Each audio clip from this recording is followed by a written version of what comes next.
What's going on, gamers? I am back, and today I'm going to be talking about why Frosty Snowman, from a magician's perspective, is really sad.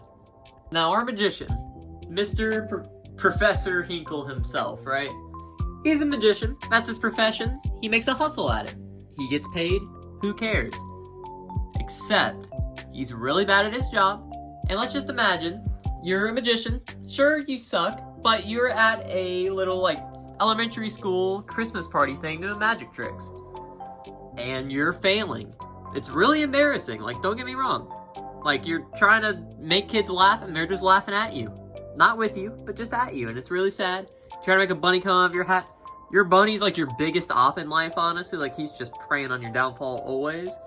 But these kids clown on you so hard, you're just trying to make a living here, make kids happy, but no, they're just making fun of you. And then as soon as it starts snowing outside, they just ignore your very existence and just start staring at the snow falling. And you're standing there, and you're like, man, this kind of sucks. I wish I did something else in college. Why'd I get a magic license or whatever? And then, school bell rings, school's over, so maybe they'll get their attention off of snow, maybe say goodbye, thank you for your service. No. They freaking stampede you out the door, blowing you to shreds or whatever, you're done. They just absolutely rammed you. You're on the ground disheveled, you're in pain. And then, where's your hat? Yeah, sure, you threw it away in an act of anger, but you're gonna go pick it back up. So you head back outside, and these kids took your hat and just put it in snow. Yeah, sure, we're making a snowman. But that's not their hat, that's your hat. You paid your money with it, you paid the taxes for it, it's your hat. And lo and behold, somehow the snowman just starts moving with your hat on. It says happy birthday or whatever, what? That breaks everything that you know about the universe and life. You don't know what to think about that. But you do know one thing. It's your hat, your property, and your hat has the ability to bring people to life? Dude, you're set for life. You're finally gonna do something with your magic career now. And you try to take your hat back, and they get there hey, give it back. What do you mean give it back? You're the one getting it back. What are these kids thinking? So, you take your hat, you don't really think about it, and you're kids, you're stupid. Snowman can't come alive. But then you're walking away, and you're ha ha ha. Now I'm gonna be rich and famous with this hat. Except, as you're walking away, you're downtown. Your rabbit, who is in your hat, as most magicians have their rabbits hide, he takes your hat and runs it back to the kids. Can I tell you the worst part?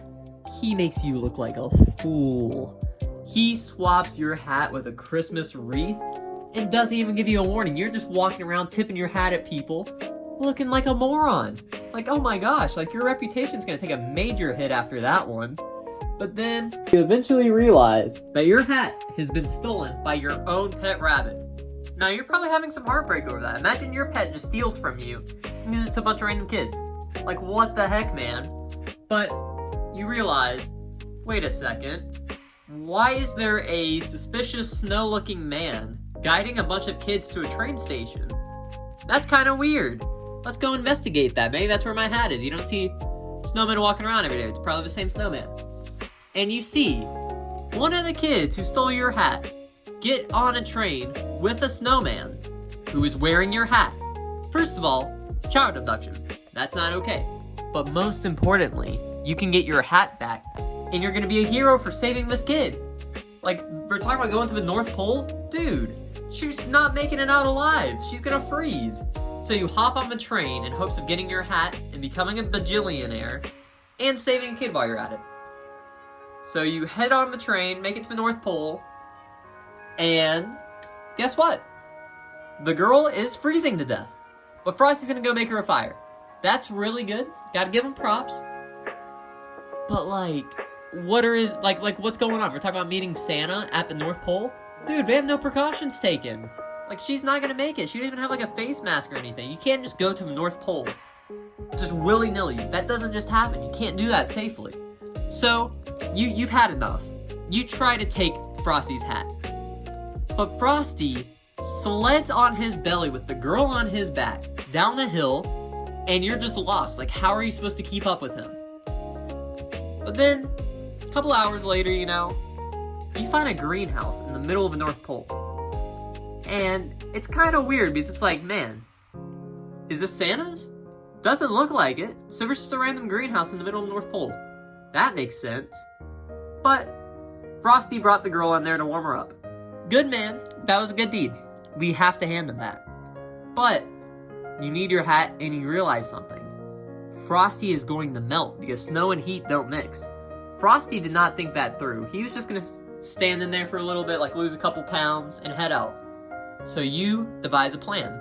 You don't have to take the hat from him. You can just melt the snowman in there. So you close the door. Frosty eventually melts. And then the girl is devastated. She starts crying. You do feel bad. Like, yeah, it sucks, but like, you just met, he took you to the North Pole. That's not safe. Child endangerment. That's a crime. But then you hear Santa's sleigh coming up. And you're like, yo, what the heck is going on? Is this his greenhouse? So you don't want to be caught, like, loitering on somebody's property. So you hide behind a tree. Who wouldn't? You know? Santa comes in and starts trying to console the girl. Fair enough. She's in a bad state of mind. You need to calm her down. You respect it. Santa needs to do what Santa's got to do. So you kind of just let him chill until they come out and they try to make a new one. Bro, this is your hat. You earned this hat. You traveled all the way to the North Pole to get your magic hat back. And Santa's saying no? Because you made a snowman melt? Like, is that really murder? I guess, but like, first of all, who committed a crime first? They stole your hat.